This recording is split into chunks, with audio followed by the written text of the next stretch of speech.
The potting mix that I make is basically a base to begin with. Those particles are much more smaller. As you move the box, as you move the container with the materials, those are go to the bottom, and not every pot will get what it needs. Hi, I'm David. Welcome back. This is going to be a long playlist because there are several philodendrons that I have to repot, attach to moss balls, and adjust the moss balls that they currently are in. And in a couple of them, I'm going to have to do a chop and extend. I think it's one of them needs just an extend, but I also will go as well with the another playlist that I'm going to do after that of monsteras.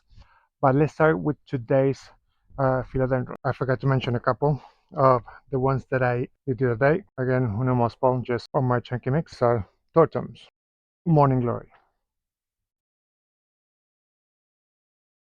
For this video, we're going to do, I believe this is the Philodendron Moonlight. Yeah, 3 black Cardinals. Do I have enough containers here? So these are what I add on as I'm replanting or um, placing these plants into the new mix, into the new pots, because the potting mix that I make is basically a base to begin with, and then as I plant it, I added what is needed for the plant. Why is that? Because this is a very chunky mix, either for moss balls or for the aero mix in general. It's quite chunky.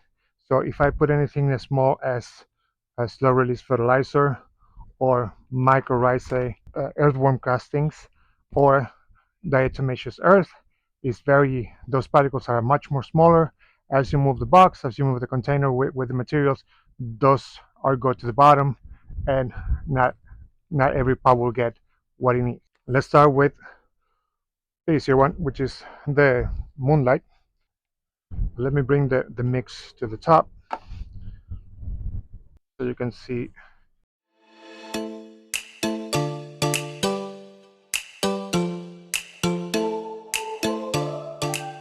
This is my chunky mix. So this is what I do. Let's start with the pot. I'm gonna place them in here so I can see them better. I add a base. To the base, I'll add diatomaceous earth,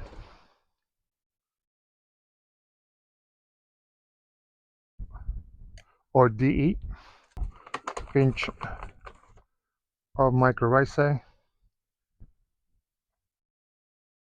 and a pinch of slow release fertilizer.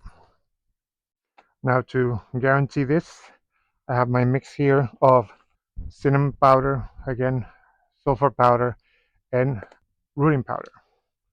So I'll just add to the root system, and this is basically an extra safety measure to prevent any root rot. Once we get to the almost the top, then I add another pinch of fertilizer, another pinch of mycorrhizae, another pinch of DE, and last but not least, I will add earthworm castings. Why at the end? Again, because these are fast nutrition for the plant, and being so small, once I water it, it's going to sip into the rest of the container.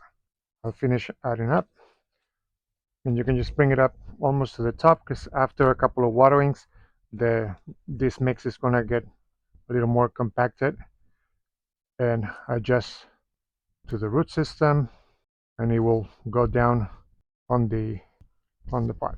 Now if you see something like this, that you see like air pockets, a little wooden stick, and just gently make room for that mix to get in there, so there are no air pockets. Just smacking the pot is not quite enough, because the fluffiness of the mix doesn't have weight to actually go in. Now if it's a regular potting mix, you can just smack the pot, and that will fill all those gaps in between. So once with this, I'm going to do the watering at the end. I'm going to do one of these so so you can see it like on the smaller one, and then the rest I'm gonna do it without having to show you, so that way this video doesn't get too long. It was attached to the main one. Now these two are cuttings. You can see they're cuttings from a bigger plant. So I'm gonna put this in smaller little pots. Let me show you how I do one. Same thing with this. Add extra oils on the side.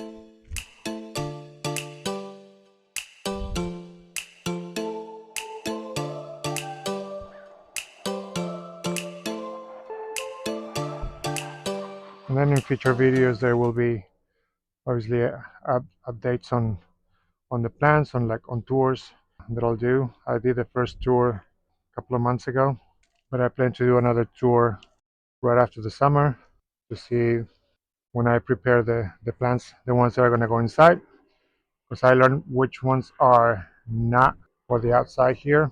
So those are going to go inside, but most of them are staying out here. I also have a big fish tank that I'm planning into a terrarium of sorts, because those plants, for example, I have plants on the side over there in a smaller terrarium that I didn't have to bring in at all, and they did just fine out here.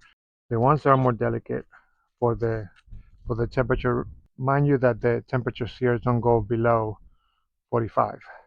I mean, 45 is a cold day, and it's just at night.